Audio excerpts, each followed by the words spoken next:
Hello friends, welcome to NC entry. तो आज मैं आप सबको बहुत बहुत बधाई देती हूँ गंगा दशहरा की, और आप सबको एक कथा भी सुनाऊंगी। आज के दिन का क्या इम्पोर्टेंस है, क्या महत्व है, वो सब बताऊंगी।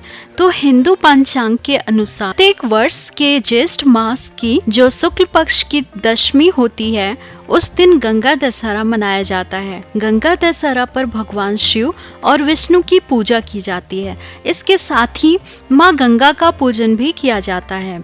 गंगा दशहरा के दिन जो भी दान पुण्य किए जाते हैं, उनका फल जो है वो बढ़ जाता है, यानी कि 2 गुना फल मिलता है। इस खास दिन गंगा में स्नान करना बहुत अच्छा माना जाता है उस दिन, और दान पुण्य भी करना बहुत अच्छा माना जाता है। कहा जाता है कि ये सब करने से सारे पाप जो होते हैं वो सब नष्ट हो जाते हैं और भक्तों को पुण्य की प्राप्ति होती है। तो पुराणों के मुताबिक गंगा दशहरा के दिन गंगा नदी में स्नान करना बहुत ही शुभ माना जाता है। लेकिन अभी जैसा ये टाइम फ्रेम है, अभी कोविड का टाइम है, तो मैं तो यही आप सबको सलाह दूंगी कि आप घर पे नॉर्मल जो आप स्नान करने वाला जो आपकी बाल्टी होती है, उसमें 1 ढक्कन के करीब पानी भरने के बाद 1 ढक्कन के करीब उसमें गंगा जल डाल दीजिए और उससे स्नान कीजिए। और कहा जाता है कि गंगा जल के ऊपर, मतलब नॉर्मल जल के ऊपर अगर आप गंगा जल डालते हैं तो वो पूरा जल जो होता है वो गंगा जल बन जाता है।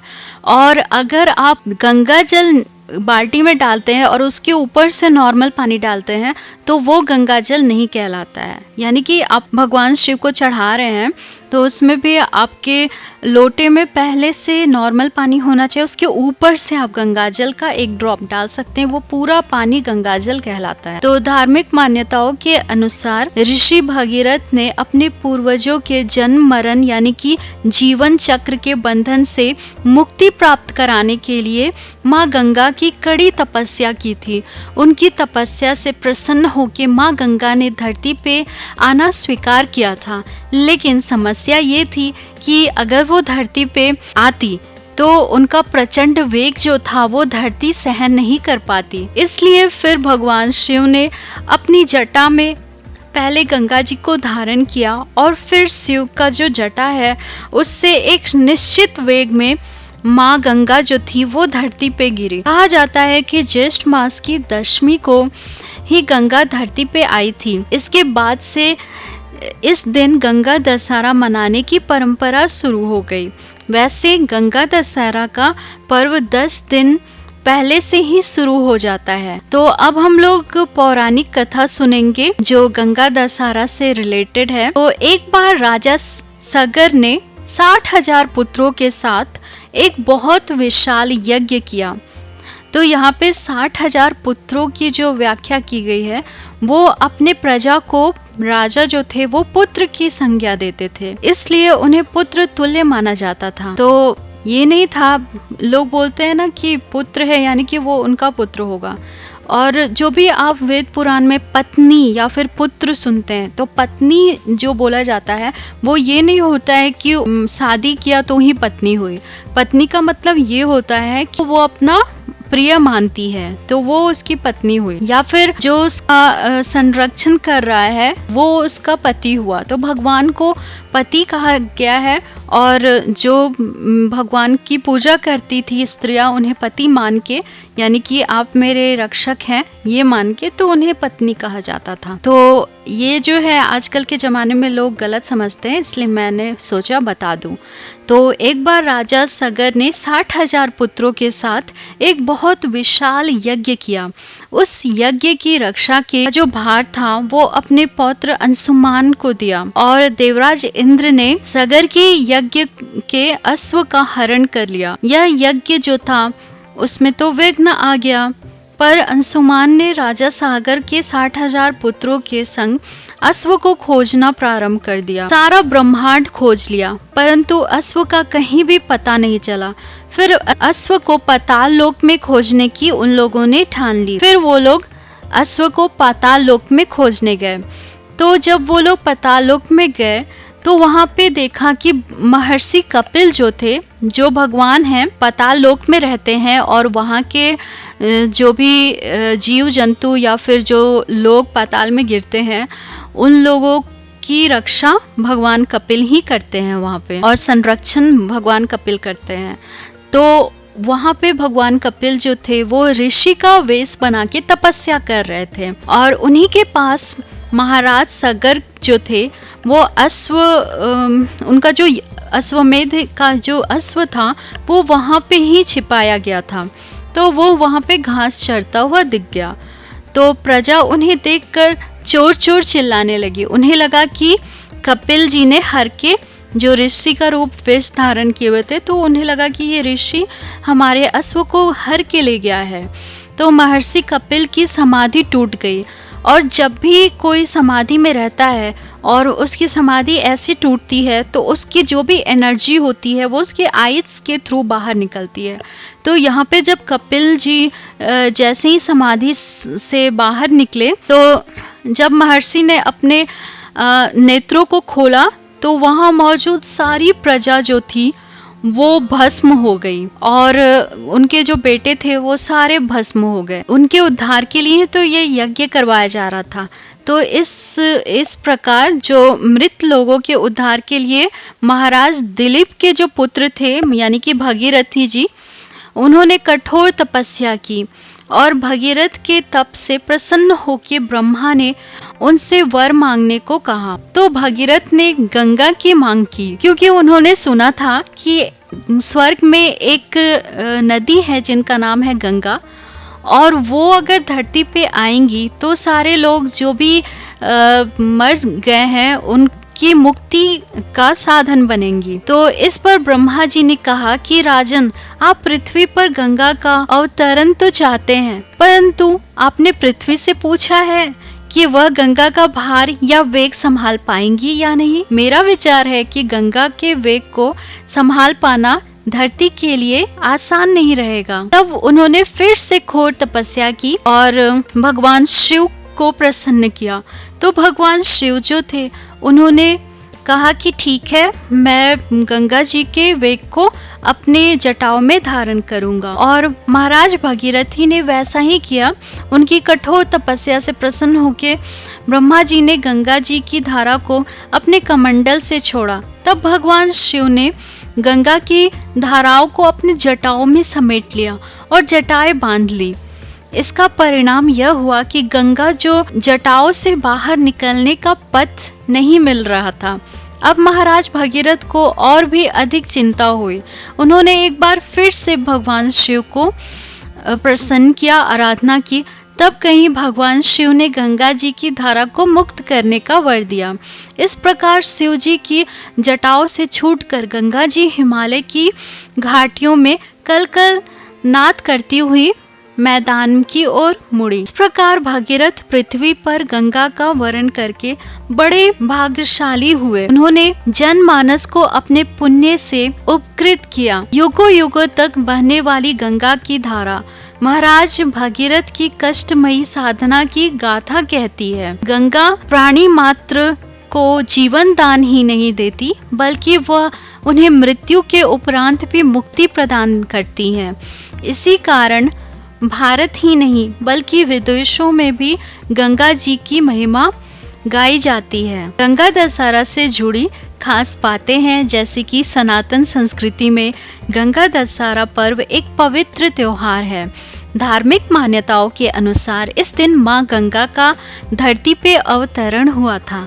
गंगा दशहरा के दिन गंगा में स्नान करके मनुष्य के पापों से मुक्ति हो जाती है। शास्त्रों के अनुसार गंगा दशहरा के दिन गंगा स्नान के बाद सूर्य देव का भी अभिषेक करना चाहिए, यानी कि सूर्य देव को जल अर्घ्य देना चाहिए।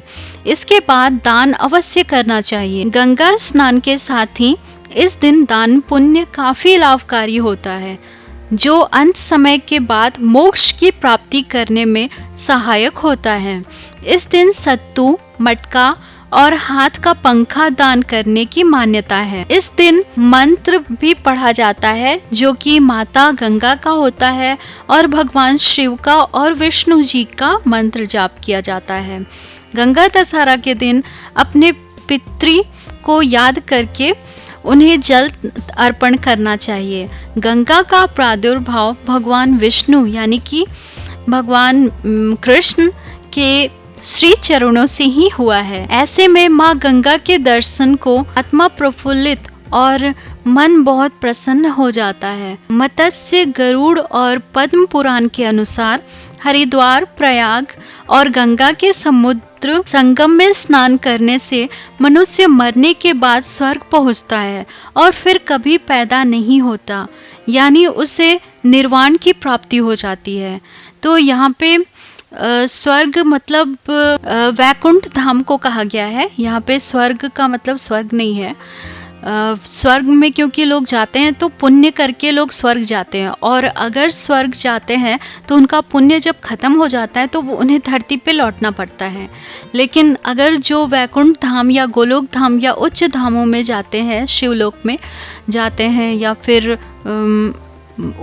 ऊपर के धाम में जाते हैं मरने के बाद, तो उनको वापस लौटना नहीं पड़ता है। अगर वो खुद इच्छा करे तो ही लौटते हैं, या फिर उन्हें लगता है कि उनके प्रियजन कोई धरती पे बहुत बुरे स्थिति में है तो उनकी रक्षा हेतु वो लोग जन्म लेते हैं।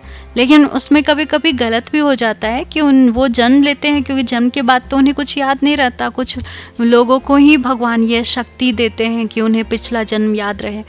तो अगर उन्हें याद नहीं रहता तो कभी कभी वो नीचे लोकों में भी उन्हें गिरना पड़ता है। तो यहाँ पे उस बात को दर्शाया गया है। वहीं गंगा दशहरा यानी कि गंगा दशमी के दिन 10 का विशेष महत्व है, यानी कि 10 अंक का विशेष महत्व है। सबसे पहले तो दशहरा दशमी यानी कि 10वें दिन वही पड़ता है और पंडितों को 10 तरह के दान और 10 प्रकार के पापों का नाश होता है, इसे कहा जाता है। तो पंडितों का मतलब ये नहीं होता है कि जो जन्म लिए हैं ब्राह्मण के घर में वो पंडित हैं। पंडित वो होते हैं जो सही में अपने आप को पांडित्य में लगे रहते हैं, ज्ञान अर्जित करते हैं और लोगों को ज्ञान प्रदान करते हैं, उन्हें ब्राह्मण कहा जाता है। आप जन्म से ब्राह्मण हैं लेकिन कर्म से नहीं, तो आप ब्राह्मण नहीं हो सकते। इसके अलावा अगर कोई हरि भक्ति में लीन हो जाता है यानी कि हरि भक्त बन जाता है तो उससे भी ब्राह्मण ही कहा जाता है। इसके अलावा गंगा दशहरा के दिन 10 संयोग के साथ गंगा में 10 डुबकी के अलावा माँ गंगा की पूजा में 10 की संख्या में सामग्री जैसे 10 दिए, 10 तरह के फूल, 10 तरह के फल आदि होने चाहिए। स्नान के बाद भी श्रद्धा अनुसार 10 गरीबों में दान पुण्य करना चाहिए। 10 दिव्य योग।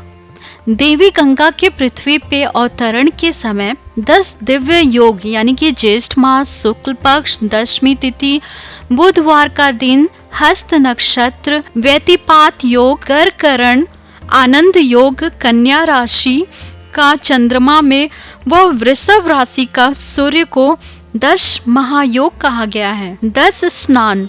इस दिन गंगा नदी में स्नान के दौरान 10 बार डुबकी लगानी चाहिए।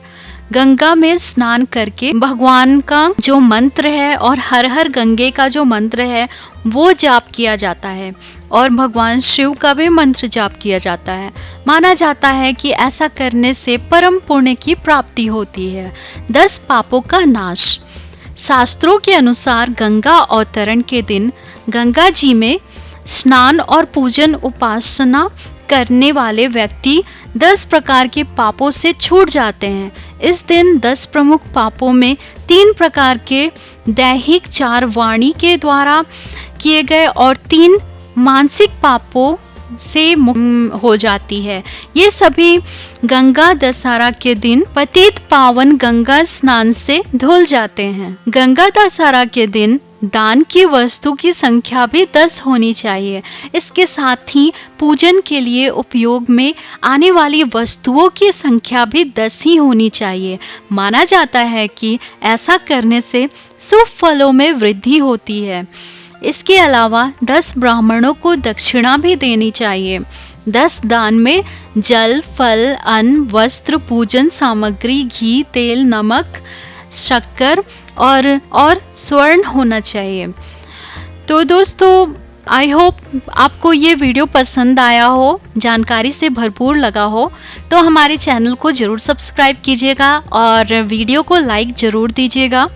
इससे ये ज़्यादा से ज़्यादा लोगों तक पहुँचेगा और इसके कारण हमारे जो भी मैं बहुत मेहनत करके और मैं पीछे जो स्टडी करती हूँ उसके थ्रू मैं आपके सामने जो भी इन्फॉर्मेशन लाती हूँ वो सब आपके लिए ज़रूर हेल्पफुल होगा। तो मिलते हैं अगले वीडियो में, तब तक के लिए हमारे चैनल से बने रहिए। राधे राधे, जय Shri Krishna. Thank you friends.